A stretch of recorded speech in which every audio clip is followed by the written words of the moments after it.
నమస్తే. సఖీ కార్యక్రమానికి స్వాగతం.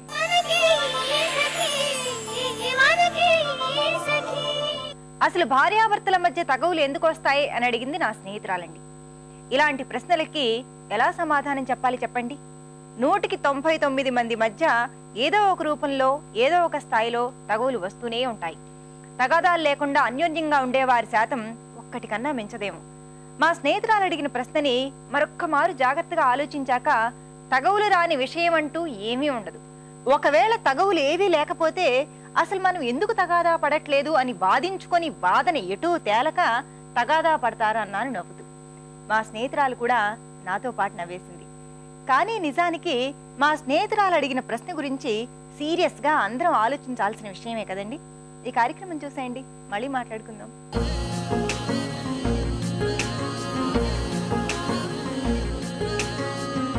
నమస్కారం. స్ఫూర్తి కార్యక్రమానికి స్వాగతం. అంధత్వం ఉందని మనస్తాపానికి గురి కాకుండా తనలో ఉన్న ప్రత్యేకతని నలుగురికి తెలిపి మిగతా వారికి స్ఫూర్తిగా అవుతానని ముందుకు నడిచి నిరుత్సాహపడకుండా మరెన్నో ప్రదర్శనలు ఇచ్చి చాలామంది మనసును దోచుకున్న మాధవి గారు మనతో పాటు ఉన్నారు. మరి ఆవిడని అడిగి తెలుసుకుందాం ఆవిడ విజయ రహస్యం ఏంటో. నమస్కారం మాధవి గారు. నమస్కారం అండి. మీకు ఈ బ్లైండ్ మ్యూజిక్ ట్రూప్ పెట్టాలని ఆలోచన ఎందుకు కలిగింది చెప్తారా? నేను చిన్నప్పటి నుంచి నాకు మ్యూజిక్ అన్నా సాంగ్స్ అన్నా పాడడం అన్నా చాలా ఇష్టం. నేను పుట్టి పెరిగింది విశాఖపట్నం జిల్లా యలమంచిలి అండి. ఓకే. నేను చదువుకున్నది వెస్ట్ గోదావరి నర్సాపూర్లో చదువుకున్నాను. ఓకే. నా డిగ్రీ విశాఖ ఉమెన్స్ కాలేజీలో జరిగింది మొత్తం. అయితే నేను డిగ్రీ అయిన తర్వాత చాలా వేదికలు కోసం నేను తిరిగాను. అంటే పాటలు పాడాలని చాలామందిని నేను అప్రోచ్ అయ్యాను. అలాగే ఎన్నో వేదికలు వెళ్ళి అడగడం జరిగింది. కానీ ఎవరి నుంచి అంత స్పందన లేదు, అవకాశాలు లేవు. మేమంతా కొంతమంది కలిసి ఒక వేదికను ఏర్పాటు చేసుకొని మేమే ఎందుకు చేయకూడదు అని నాకు అనిపిస్తూ ఉండేది. అయితే మా హస్బెండ్, మా వారి ప్రేరణతో నేను ఇదంతా చేయడం జరిగింది. ఆయన సపోర్ట్ లేకపోతే నేను ఇదేం చేయలేను. ఆయన సపోర్ట్తోనే నేను ఈ విధంగా ఈ ఫౌండేషన్ని స్టార్ట్ చేసి ఈ విధంగా మేమే ఒక వేదికను కల్పించుకొని, ఒక ప్లాట్ఫామ్ని కల్పించుకొని మేము అనేక మందిని ఇప్పుడు కలుస్తూ మేము ఈ స్థాయికి రావడం జరిగిందండి. అంటే మొదటి నుంచి మీరు పడ్డ తపన, బాధలు అవన్నీ కూడా ఎవరు ఫేస్ చేయొద్దని చెప్పేసి మీరే సొంతంగా పెట్టుకోవాలనే ఆలోచన మీకు కలిగిందనమాట.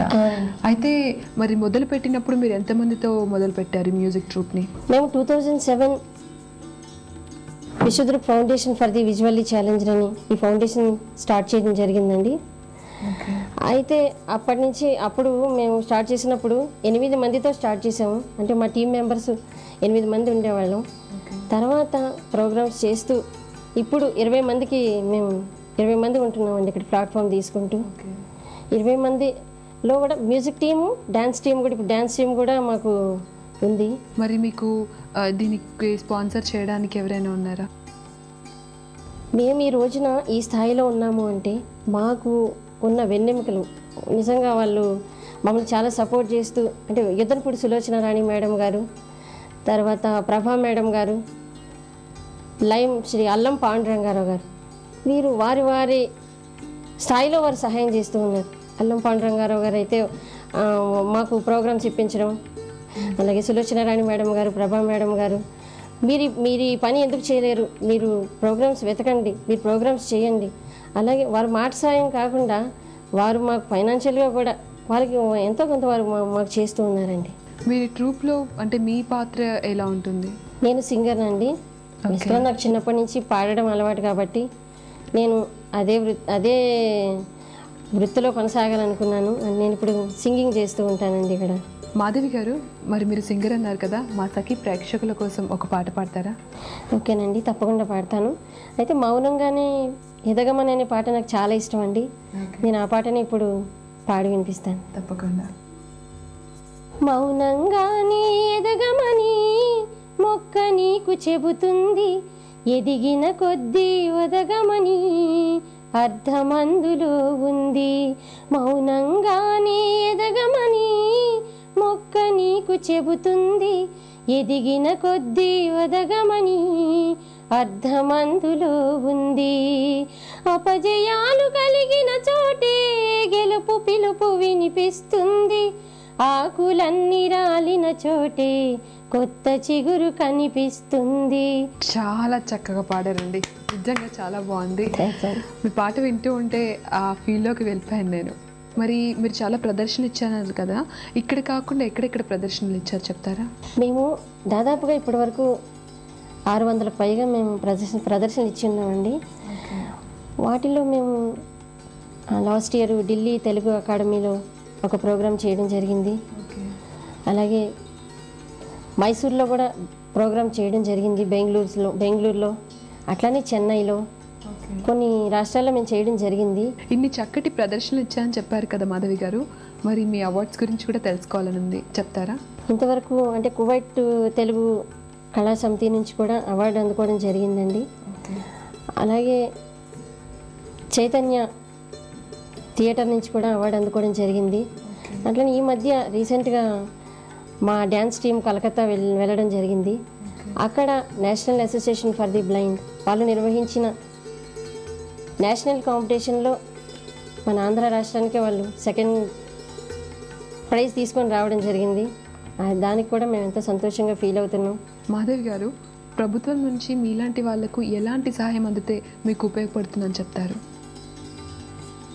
ప్రభుత్వంలో మాకు అంటే ఎన్నో శాఖలు ఉన్నాయి, అందులో సాంస్కృతిక శాఖ, దాని ద్వారా మాకు ప్రభుత్వం ప్రోగ్రామ్స్ ఇవ్వగలిగితే అది కూడా మాకు సహాయం అవుతుందండి. అంటే మమ్మల్ని గుర్తించి మాకు వాళ్ళు చేసే కార్యక్రమాలు చాలా చేస్తూ ఉంటారు, వాటిలో కూడా మమ్మల్ని గుర్తించాలి.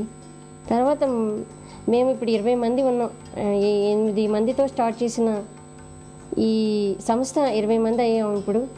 మరి మేము ఉండటానికి ఇప్పుడు మేము రెంటెడ్ బిల్డింగ్లో ఉంటామండి, అన్నీ మేము రెంటెడే. అయితే మేము బిల్డింగ్ ఏర్పాటు చేసుకోవాలంటే మాకంటూ ఒక స్థలం కావాలి. అలాంటిది ఏమైనా ప్రభుత్వం కల్పించగలిగితే మాకంటే అదృష్టవంతులు ఇంకెవరు ఉండరు. మాధవి గారు, మీరు ఇంత కష్టపడి సంపాదిస్తూనే మీకు వచ్చే సంపాదనలో మిగతా వాళ్ళకు కూడా చేయుతను అందిస్తున్నారంట, మరి దాని గురించి చెప్తారా? మీరు అడగకపోయినా నేను చెప్పాలి. ఈ ఆలోచన మాకు ఎందుకు కలిగిందంటే, మాకు దృష్టి లేకపోయినా సరే బ్రెయిన్ అనేది మాకుంది, మేము ఏదైనా చేసుకోగలం. మేము సంపాదించిన దానిలో అందుకే మాకు తోచినంత ఎంతో కొంత మేము చేయాలి అని మేము నిర్ణయించుకొని ఆదరణ మెంటల్లీ రిటార్డెడ్ వాళ్ళకి మేము హెల్ప్ చేస్తూ ఉన్నామండి. మాధవి గారు, మరి మీలాంటి బ్లైండ్ మ్యూజిక్ ట్రూప్ కానీ లేకపోతే బ్లైండ్ పీపుల్కి మీరు ఏం సజెస్ట్ చేయాలనుకుంటున్నారు? మాకు ఇంకా అంటే నా చిన్నప్పటి నుంచి ఆలోచన ఉండేది, ఇప్పుడు మాలాంటి వాళ్ళకి ఎంతోమంది వికలాంగులు ఉన్నారు, వాళ్ళకి అట్టడుగు గ్రామాల్లో తెలియకుండా ఉన్న వాళ్ళు ఉన్నారు, టాలెంట్ ఉండి బయటికి రాలేకుండా ఉన్న వాళ్ళు ఉన్నారు. వాళ్ళందరినీ బయటికి తీసి ఒక మ్యూజిక్ అకాడమీ ఒకటి స్టార్ట్ చేయాలని అయితే నాకు ఆలోచన ఉందండి. ఇది మందరి ఆలోచన. అయితే మ్యూజిక్ అకాడమీ పెద్ద వాళ్ళ సపోర్ట్తో జరుగుతుందని నేను అనుకుంటున్నాను. ఇది మాకున్న భవిష్యత్ ప్రణాళిక. చాలామందికి ఏంటంటే తెలియదు, బ్లైండ్ ఇంకా చదువుకుంటారని, లేకపోతే బ్లైండ్కి ఫెసిలిటీస్ ఉన్నాయి, చాలా ఫెసిలిటీస్ ఉన్నాయని ఇంకా కొన్ని గ్రామాల్లో తెలియదు. అలాంటి వాళ్ళకి నేను ఇచ్చే సలహా ఏంటంటే, కృంగిపోకుండా దేనికైనా ముందుకు వెళ్ళాలి. ఎందుకంటే పేరెంట్స్ సపోర్ట్ కూడా చాలామందికి ఉండదు. అలాంటి వాళ్ళు ఏంటంటే ధైర్యంగా ముందుకొచ్చి మేము ఏదైనా చేయగలం, మేము చదువుకోగలం, లేకపోతే మాకున్న టాలెంట్ని మేము అభివృద్ధి చేసుకోగలం అని వాళ్ళు అనుకుంటే తప్పకుండా ముందుకు రాగలరండి. మరెన్నో విజయాలు మీకు కలగాలని మనస్ఫూర్తిగా కోరుకుంటున్నాను మాధవి గారు. మరి మా స్ఫూర్తిని కలిగించే మాటలు మాట్లాడినందుకు చాలా సంతోషం అండి. అలాగే ధన్యవాదాలు. నమస్కారం.